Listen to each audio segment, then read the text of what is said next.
So first, Ben, how are you? Good. How are you? I'm not too bad, not too bad. Now, before we delve into the album, where was your mindset after? I believe in 2019 you released a skeleton by yourself. Then Yeah. a year later you did a single point of life. Where were you creatively as you started the whole writing process for this new album, Witness? Yeah, I'd been we had just toured a lot, having come that far, and we were kind of in a transitional period as a band. So there was a little bit of a lull in terms of like having tour dates coming up. And so we had did a couple of European tours with a different keyboard player. So we were kind of reshuffling the band a little bit, trying to figure out like what to do next and if we would do something next.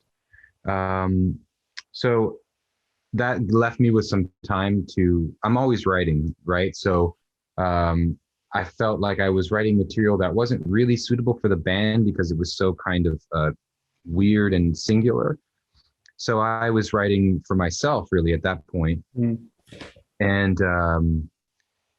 And at the same time, slowly chipping away at material that I knew would become this record. But it was kind of a transitional time, and that is kind of reflected in the music. It's definitely more reflective, interior looking, and slower than the stuff we've done before. So it's definitely, we've been in a different headspace as a band. And then obviously with like what's happened in the last year and a half, 2 years, not being able to tour, that also definitely affected, it really put into question a lot of like what you've been doing for the last 20 years. And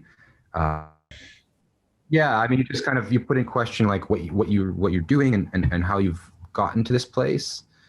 And it was a lot of like questioning oneself, but actually, in a good way, because it's always good to change, and it's also good to take stock of what you've been doing. I think ultimately it was a positive time to reflect and feel proud of what we've accomplished. Sure. So I've really coming from that kind of angle. This is how the record was born. You mentioned a transitional period for the band. Now, was there ever a real possibility that the band wouldn't continue in any capacity? I mean, it's always like that every year. I mean, it's not because we don't want to, but it's more because the logistics are difficult. To be very frank, it's not like we make very much money, and it's okay when you're 20 years old to sleep under someone's kitchen table, but after a while, like you need, your life becomes more complicated, as you know. So it's not because we never wanted to, but especially with this, with the pandemic, then you're like, okay, well now I have a very clear problem here. It's not, it has nothing to do with what you've done before or what you've done and what you're worth. It's really like, now I can't work at all. So then it's really serious. Then you're like, okay, I don't know if we can continue for real. I mean, before you're always like, I don't know, this is like a really hard lifestyle to maintain. In the last 2 years, it's like, I don't know if I just can't afford to keep doing this, basically. When you started out, just as a quick, departure from the album, but as you started out, what was your conception of a life as a musician, and then how accurate was it at the time? When we first started the band, like when we first started playing together, at the beginning, like I think if you're lucky, you don't know anything and you're ignorant, and that is kind of why your band is really good, because you don't know what you're doing. And also you're willing, you don't have any reference point. Like for me in the band, I had been playing music for a long time, but I was never really in a touring band. So the first tours we did were objectively probably pretty shitty, in terms of like, they're very uncomfortable. We were dealing with a lot of, what I would say nowadays we would probably think was a really shitty tour, but at the time it was like the best tour as we ever did in our lives, because we didn't know the difference. I mean, if we had to do that tour now, we'd be like, this is awful, you know. But I don't know if I was just excited to be like playing shows and people were coming to the shows. I mean, that was like a new experience, you know, to put out a record and people talk about it, and then people come to the show and they know the music. I mean, fuck, that's like a dream. It's like, I could never imagine. I mean, just the novelty of that alone was like incredible. You know, it's still actually pretty incredible. Right. And so with that in mind, and with what you mentioned earlier, the fact that all of a sudden this gets taken away in a way for the past year and a half, how were you on the creative side mentally initially when this whole thing started? Were there ever doubts in your own creativity, or was it more, as you mentioned, kind of the logistics of being in a band?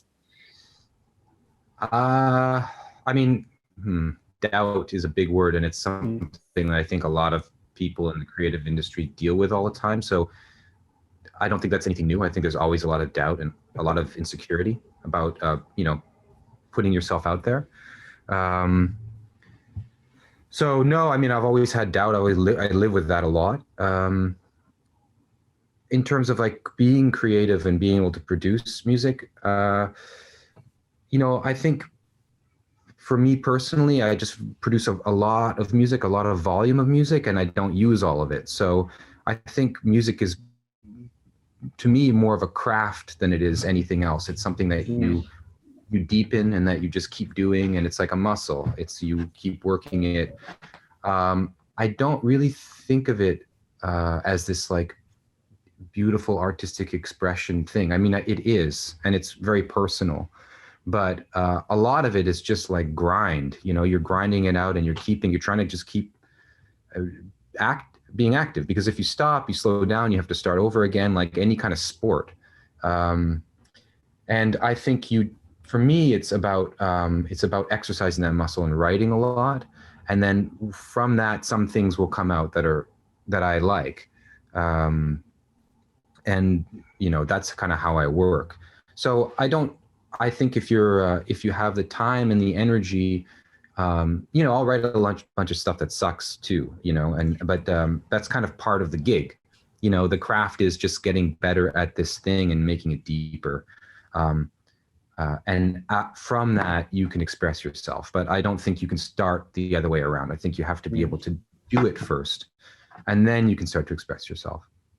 So with this in mind, then, after making two kind of solo projects and getting back into things with the band, then what was that like to because now it's not just your mind, you have to deal with these other minds as well. So what was that like, reconnecting with the guys in the band? It's the best. I mean, it's so much better than playing alone. You know, I thought, you know, because I'm touring for like 12 years with the band, and you know, it's hard. It's a grind, and every day you're with the same people, and I love them. But you know, it's always the same shit. You're waiting for somebody. It's taking 2 times as long to do like the smallest thing. And you know, in the back of your mind, you're always like, man, if I was just alone, I could just like leave when I want to leave. I don't have to wait. And then you start doing it alone, you realize it sucks because you're actually alone and there's nobody to talk to, and it's way, way harder. But on a creative level, it's also way better with other people that you respect, because, you know, their opinion is really important, and it makes, again, the craft of what you're doing much deeper, because you have more points of view and other people's expertise that I rely on, especially in this band. I mean, that's why it works. When did, in this process, and maybe the phrase less is more isn't accurate, but this idea of being a little bit more minimalistic, even for you guys, how did that seep into the process? When did that become apparent? I think it was always like that from the beginning. Okay. I think we've always taken that minimalist approach, and especially when you're producing a record and even playing, but especially when you're producing, we tend to kind of go with the attitude that it's maybe better to cut something out than it is to add something. And that might work just as well or be just as effective musically. And I don't, you know, that's just kind of where we're coming from. I think it maybe is the influence of like our kind of minimal electronic kind of krautrock side of our thing, which is very kind of minimal and repetitive. And it doesn't, you know, you can listen to the same groove for a while and then add a hi-hat and that's all. And then like it's even better. It's like it becomes really heavy with something so simple. I think that's kind of what we try to do is we don't try to, I think we always try to keep it, not have big changes, really just keep it tight, keep everything tight. But with that in mind, then there are still very intricate parts and kind of great attention to detail in your music, I would say. So how do you balance those two worlds where you do have little kind of little sounds or little recordings that add to the overall atmosphere of the song? Well, I think on this record, especially because it is the composition side, the actual songs themselves are more complex from an arrangement point of view and also harmonically and even especially lyrically. There's a lot more space to there's a lot more space to work with. It doesn't mean you have to work in that space, but you have more opportunities to fill in with more subtle touches, some background things that you don't really hear the first time you listen to the record. I mean, that's all just, you know, it's really hard to say because I don't really know how you produce music or how you make music. You know, I think you really just kind of do it. And then at the end of the day, it's like you just trust your judgment, your taste. I mean, you have good taste or not. And those are and it ultimately comes down to decision making. Something's working or it's not working. And I think that ultimately comes down from listening to a lot of music. So you have a lot of references that you can draw upon of things that work and things that don't. And when it's not working, you know, or when something needs to be removed or needs to be added, you know, because you have the experience of doing it.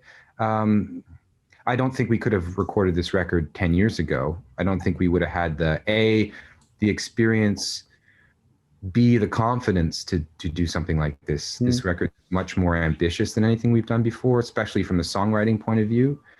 As a singer, I would never have had the confidence to sing this kind of style, you know? Yeah, I mean, it's like always a work in progress. Again, I come back to that idea of a craft, something that you build and you just becomes deeper. I mean, this is exactly what this album is. It's just an accumulation of all the stuff we've done before in our experiences. With that in mind, then, how would you describe your evolution as a lyricist and vocalist? And especially, as you mentioned, kind of this was different for you. So what?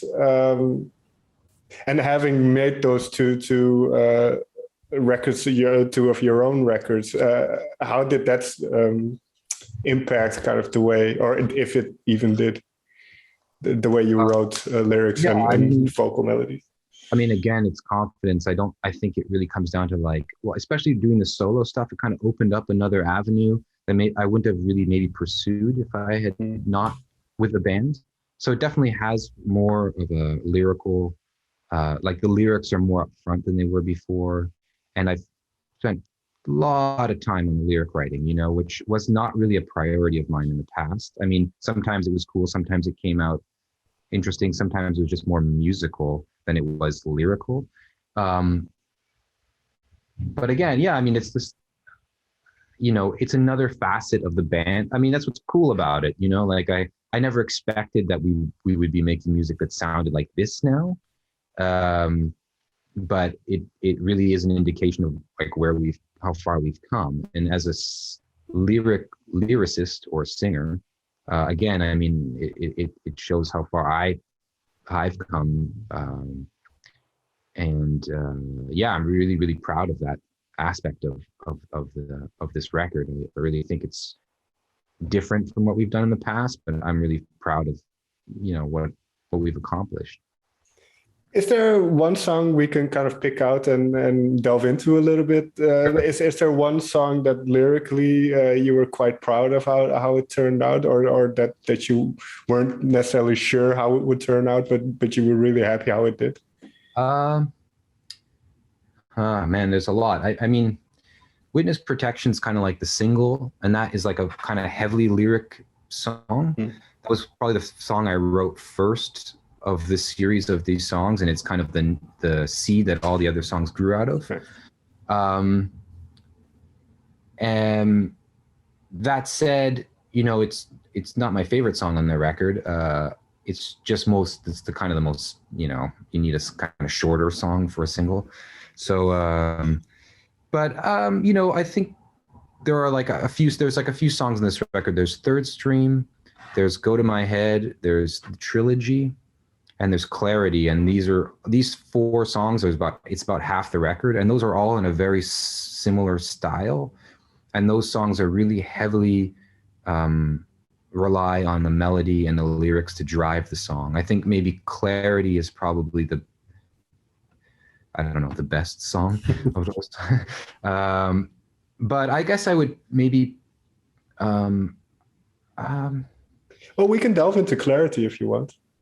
Yeah, I'm trying to think which one I would have the most to say about. Which one I'm the most lyrically, I'm probably the most proud of. Third Stream or the Trilogy. I mean, Third Stream is like the first song on the record, for one thing. It's the most kind of prog rock song. It's 7 minutes long with different parts.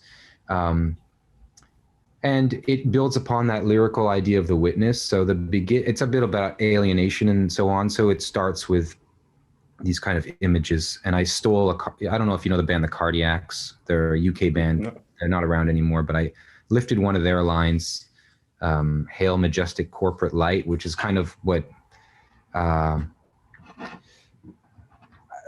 it's a bit of a sci-fi reference. And then it's this kind of pretty almost, I mean, it gets compared a lot to like Robert Wyatt, a little bit style, because it's a little bit political.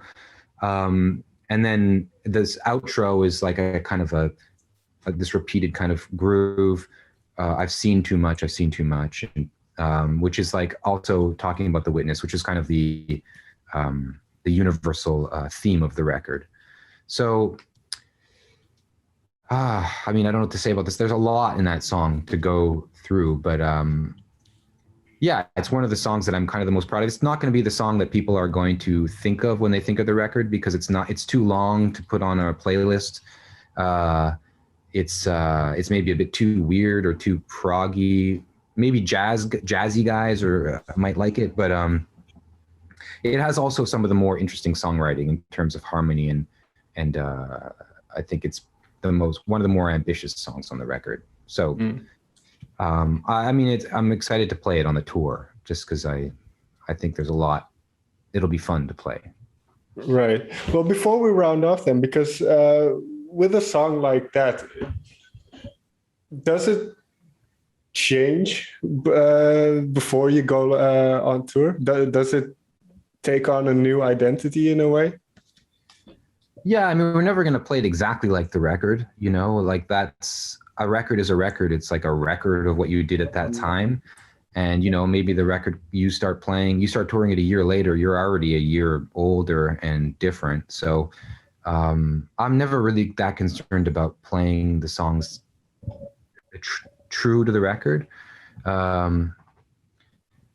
It changes. I mean, yeah, it changes. It takes on new meaning. I mean, we still play songs from our first record, which is like really old now. And those songs are deeper, in my opinion, than they were when we started playing them. They're maybe not as fun because we played them so much, and we're not as punky as we were back then.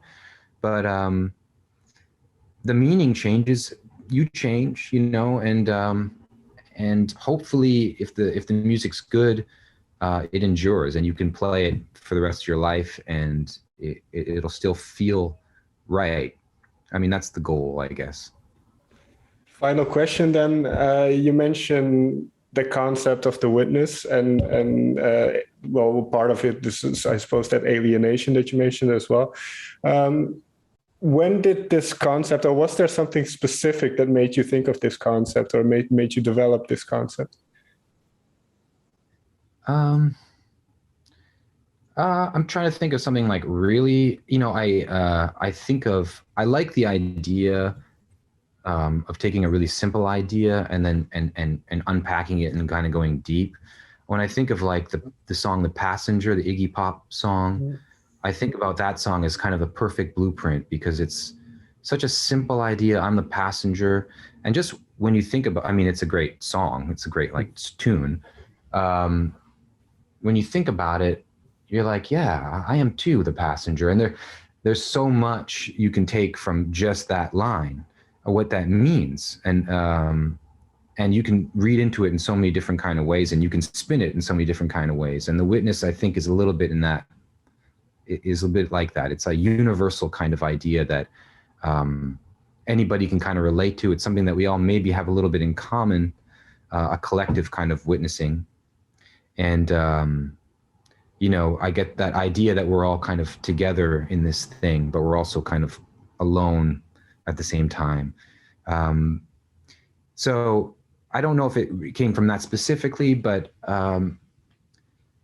yeah, I like that idea. I don't know. I don't remember how it came up exactly. But that song, "The Witness," I didn't think the record would be called "The Witness," but the song "Witness Protection," the idea that you and I or whoever, we all could go into like a witness protection camp because of all this just from being bombarded by media. I think that was that idea of that song. And that was just one idea of The Witness. And then from that, you can start to unpack it, and it becomes kind of more interesting as you write material around that idea. So, it started with one simple idea, and then the whole record kind of grew out of it. Right. Well, it's a very interesting concept because at times I do feel more of an observer to the world than a participant in it, which is very strange. But Ben, thank you so much for taking the time to talk with me, and Godspeed with now being able to play again. Thanks, man. It's been a pleasure.